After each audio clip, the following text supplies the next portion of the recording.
Don't miss a minute. Listen at your leisure, always online and on demand at radiomd.com. You, the Owner's Manual Radio Show. Daphne Oz is the daughter of Dr. Mehmet Oz. She's the co-host of the ABC TV show The Chew. She's the best-selling author of The Dorm Room Diet, and her new book is called Relish, an Adventure in Food, Style, and Everyday Fun, published by William Morrow Publishers. That's a division of HarperCollins. Well, thanks for coming on. I'd be wanting to know, how has The Chew been able to hang in there after, 58 years on the air of All My Children? You guys doing pretty well?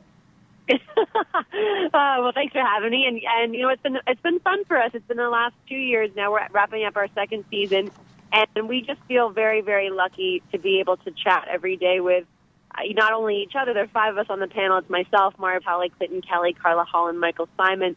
But more and more, we're able to actually get new audience, and also some of those All My Children fans, they're now tuning in and seeing that they actually are enjoying spending the afternoon with our family and having a little fun and eating some good food while they're at it, which is great. That's what we can hope for. I admit I was a little depressed when All My Children went off the air, but I gave The Chew. You got to give a show, they say, a couple of months, and I got to say that, it's on, and I like it, and you're doing a great job. So welcome to the show. Here's Dr. Mike. Daphne, thank you. Thanks.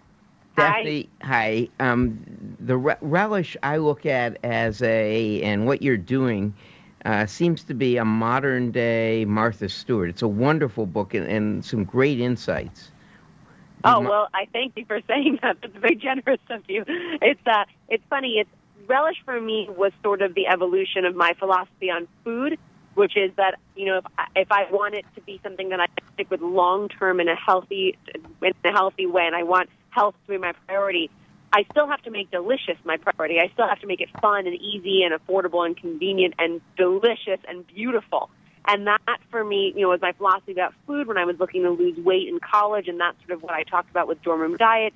And with Relish, I wanted to take that same idea of, let's make this better life in reach by making things that are, by discovering these really simple tips and tricks that can make it possible for people who are kind of trying to do a bunch of other things too. This focus on self-improvement isn't that helpful if it requires your entire life to make it happen and you drive yourself crazy with this epic struggle to get there. I really wanted the kind of easy, fun, simple way to improve my food, improve my style in my home, my wardrobe, improve my relationships with my family, my friends, and my husband, and then improve my career and my playtime, my fun, my travel, my time away that feeds my soul. And that's really what Relish was all about.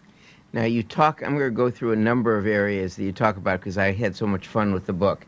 And part of it is because I know you, at least from partially from the time with Mehmet and at your house. So let me ask you, when you left Princeton, you graduated from Princeton, you then had an apartment in New York City, and you had a simple wooden table that you tell the story about you got rid of 2 months early after you got, or at least moved in with John, but before you guys had a permanent kitchen table.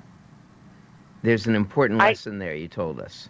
Yes. I talk about in the book, and that lesson sort of comes up in one of the, I have a section of the book called The Hip Homemaker, which for me was sort of this idea that your home should take care of you. And I had spent a lot of time living in what I called white box apartments, kind of insane asylum situations, where I didn't feel, and a lot of people go through this, you don't feel like you're going to be in a place long term. What's the point in investing time, money, effort in decorating it, making it feel like your space?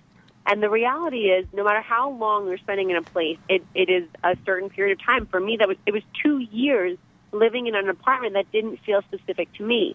And so my commitment to really going forward now in every space that, John and I are in an apartment together, my husband, and, making sure that space not only looks like us and has our personality stamped on it, but feels like it takes care of us in that way was really important to me. And I had to realize, I'm a kind of all or nothing person by nature.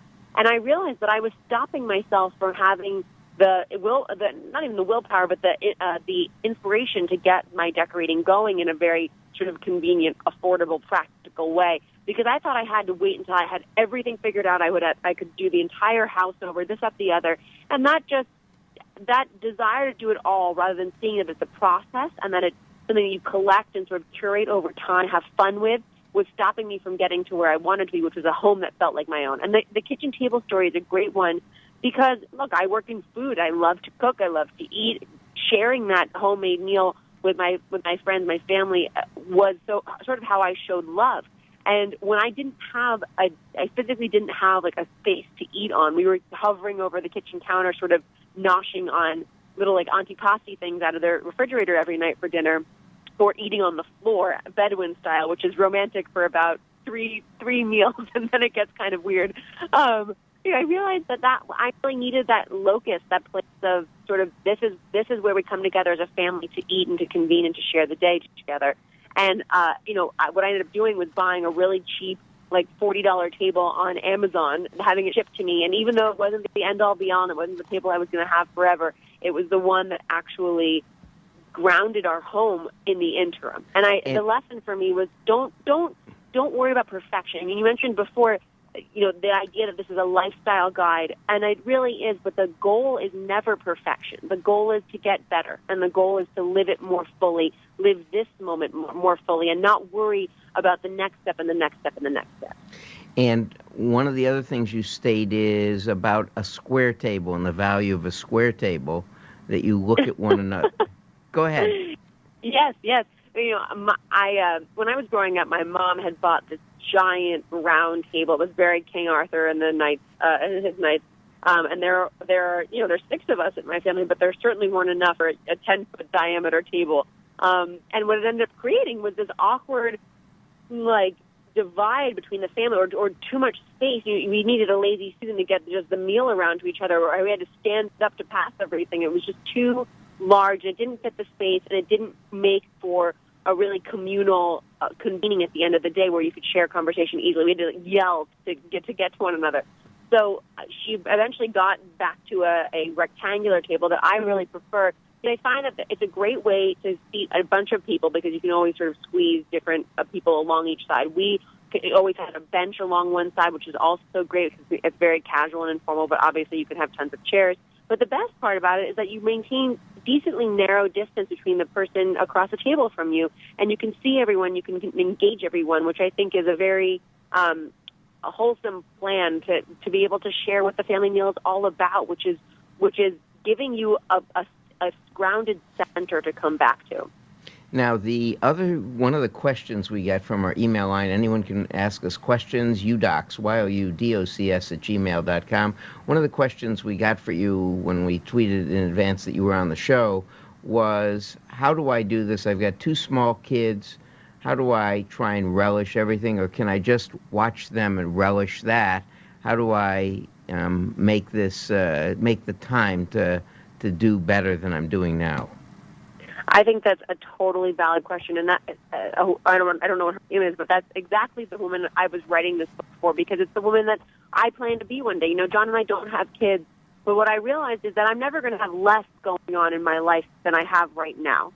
And you go through your days prioritizing and expending time and energy on the things that matter to you, but it's become very easy to waste time, I found in my own life, doing things that don't necessarily matter to you, but that by like habit and just by laziness almost becomes the easiest route. So checking your Twitter stream every 10 minutes, going on Facebook, doing your online sort of perusing and for lack of a better word, stalking of various websites, etc. And if you think about all the time that you spend collectively over the course of a day that doesn't end up being productive, helping you, forces you to live on somebody else's totem pole because you're constantly evaluating your life against somebody else's and all the beautiful Instagram pictures they have showing them and their fabulous friend, this, that, the other, I realized that I was really damaging myself by not prioritizing the things that would feed me and make more of a positive impact in my life. And I think, when you have little kids, live that moment, love that moment, because that time will go so fast. But prioritize. We'll be right back, Daphne. We'll be right back, Daphne. The book is Relish. The website, www.daphneoz.com. We'll be right back with more on the book Relish.